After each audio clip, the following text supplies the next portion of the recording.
Now see beta, the third exercise, application of derivative 10C. For that the topic is tangents and normal.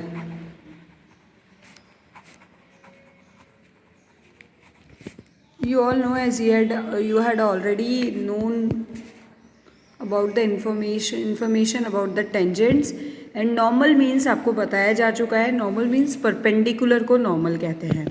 हम यहाँ जो tangent पढ़ेंगे वो curve पर tangent पढ़ेंगे. टेंजेंट एंड नॉर्मल, ये टेंजेंट और नॉर्मल हम कर्व पर पढ़ेंगे. वेट अ मिनट, ये ब्लर हो रहा है. ठीक है, टेंजेंट एंड नॉर्मल. तो टेंजेंट हम कर्व पर पढ़ेंगे और उस पर जो परपेंडिकुलर होगा that is your normal. So सबसे पहले हम पढ़ेंगे slope of tangent. Slope of tangent to curve.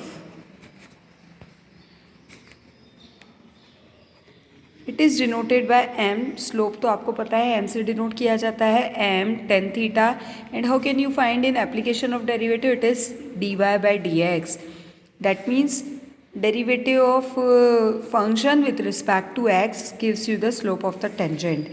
And slope of normal, normal मतलब आपको बता चुकी हूँ मैं, परपेंडिकुलर. जो लाइन आपकी इस टेंजेंट पर परपेंडिकुलर होती है उसको हम नॉर्मल कहते हैं. इसका स्लोप आपका होता है minus D x by D Y. क्योंकि ये दोनों परपेंडिकुलर हैं. परपेंडिकुलर की कंडीशन में आपको बताया जा चुका है लास्ट ईयर कि m1 m2 इक्वल्स टू -1. अगर इसका slope D Y by D X है तो इस पर जो परपेंडिकुलर लाइन है उसका स्लोप क्या हो जाएगा? रेसिप्रोकल हो जाता है और एक माइनस साइन हो जाता है. So it is minus D x by D Y. Now equation of tangent, इसको बना भी लें चाहे तो आप, कि ये मान लीजिए कोई कर्व है तो इसका जो स्लोप है आपका, मतलब ये एक्स, ये आपका टेंजेंट, कर्व पर ये टेंजेंट, तो इसका स्लोप आपका रहेगा, ये देखिए ये एक्स एक्सिस, ये इसका स्लोप यानी एक्स एक्सिस के साथ बनने वाला angle tan theta. So M equals to tan theta. और इस पर जो परपेंडिकुलर होगी लाइन आपकी, ये नॉर्मल है, तो इसका स्लोप आपका minus D x by D y. So it is like that. No see, अगर हम बात करते हैं हम इक्वेशन ऑफ, क्योंकि स्लोप आपको बता चुकी हूँ पहले भी कि स्लोप किसी कर्व का नहीं होता है. आपको स्लोप अगर लेना है तो वो हमेशा लाइन का होगा. तो स्लोप पर कर्व का स्लोप हम डायरेक्ट नहीं निकाल सकते, इसीलिए उस पर हमको टेंजेंट बनाना पड़ा. और उस टेंजेंट का जो स्लोप है वही आपका इस कर्व का स्लोप होगा. और इस पर जो परपेंडिकुलर है वो नॉर्मल होता है. Equation of tangent at point x1, y1. कोई एक पॉइंट है आपका x1, y1, उस पर टेंजेंट की इक्वेशन. सो इट इज़, याद रखिएगा, y minus y1 last year आपने पढ़ी थी.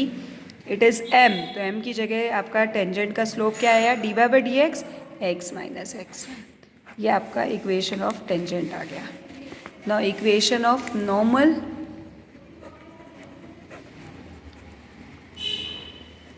एट पॉइंट x1, y1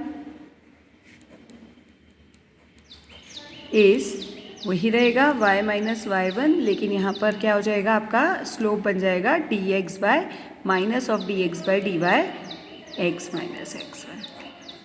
ये आपका नॉर्मल का टेंजेंट हो गया, नॉर्मल का इक्वेशन हो गया. ना इसके बाद हम देखते हैं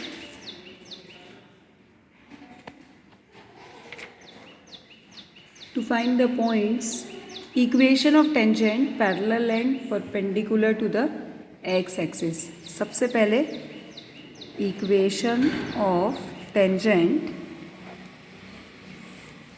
parallel and perpendicular to x axis. Tangent की इक्वेशन अगर वो x एक्सिस के पैरेलल है या परपेंडिकुलर है x एक्सिस के, तो स्लोप ऑफ टेंजेंट क्या हो जाएगा? अगर वो एक्स एक्सिस के पैरेलल है तो स्लोप ऑफ टेंजेंट आपका हो जाएगा, अगर वो एक्स एक्सिस के पैरेलल है तो वो 0 डिग्री का एंगल बनाएगा, तो एम हो जाएगा आपका टेन ज़ीरो, यानी स्लोप आपका हो गया D Y by D X equals to 0. और इसकी इक्वेशन क्या बनेगी? Therefore equation of tangent parallel to X axis, it is at a point x1, y1. So it will become y equals to y1, क्योंकि y minus y1 equals to equality में सब zero हो जाएगा तो y equals to y1 हो जाएगा। इसके बाद हम देखते हैं slope of normal parallel to X axis था और ये perpendicular to X axis. X axis के परपेंडिकुलर हो जाएगा तो थीटा हो जाएगा 90 डिग्री, एम हो जाएगा आपका 1090 यानी 1/0, 1/0 इन दैट केस आपका dx/dy 0 हो जाएगा, dx/dy equals to 0 and equation of आपकी बनेगी tangent x equals to x1। Perpendicular to X axis में ये इक्वेशन बनेगी और पैरेलल टू एक्स एक्सिस में ये इक्वेशन बनेगी। इसी तरह now see we can see the exercise. उससे पहले हम देख लेते हैं एंगल बिटवीन टू कर्व्स, जो आप पढ़ चुके हैं पहले एंगल बिटवीन टू लाइंस में। Angle between two curves theta, so tan theta equals to mod of m1 minus m2 upon 1 plus m1 m2। ये आप पहले भी पढ़ चुके हैं। अगर दो कर्व परपेंडिकुलर होंगे, if two curves intersect each other at P, each other at right angle लिख लीजिए, at 90 डिग्री और राइट एंगल, देन ये ऑब्जेक्टिव में आ सकता है बेटा, ये ध्यान रखिएगा। Then theta equals to π/2, that is m1 m2 equals to -1 and these curves are orthogonal, are said to be orthogonal if they intersect at 0 degree, then m1 equals to m2। ध्यान रखिएगा बेटा, ये आपको ऑब्जेक्टिव में भी आ सकता है and the concept is also applicable in questions also. Now see the exercise.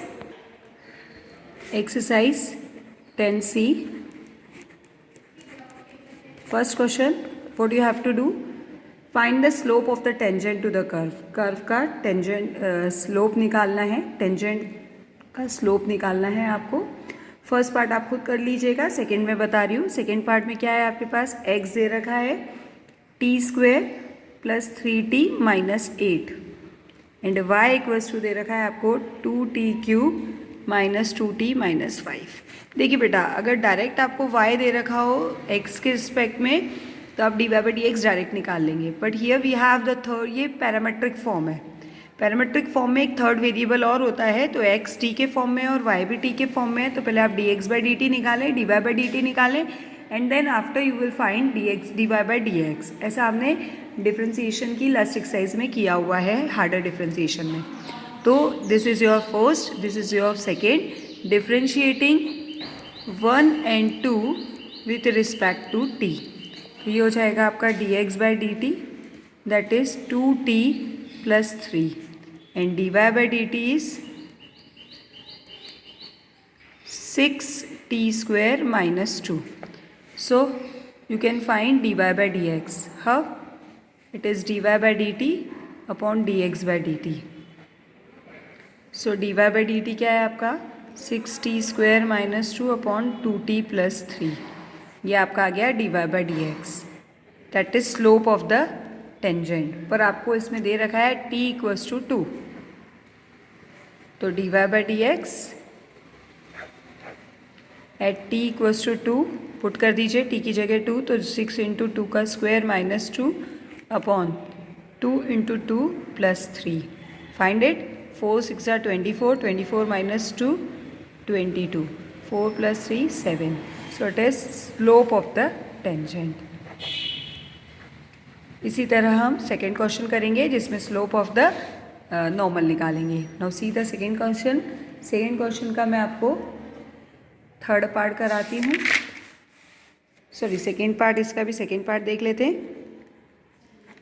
What you have to find? You have to find slope of the normal. Normal का स्लोप क्या होता है? Minus D x by D y. तो देखिए ज़रा, x आपका cos t है और y आपका sin t है। At t equals to pi by 4 find करना है। This is your first, this is your second. Differentiating 1 and 2 with respect to t.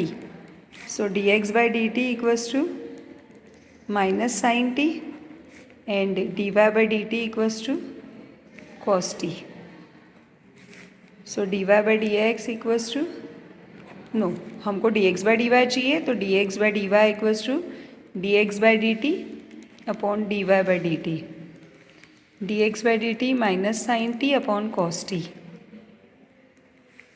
So minus of dx by dy, that is minus से minus cancel हो जाएगा और ये आपका बन जाएगा 10t minus D x by D y at t equals to pi by 4, तो 10 पाई by 4 that is 1। तो ये स्लोप ऑफ नॉर्मल आ गया आपका, दैट इज़ 1।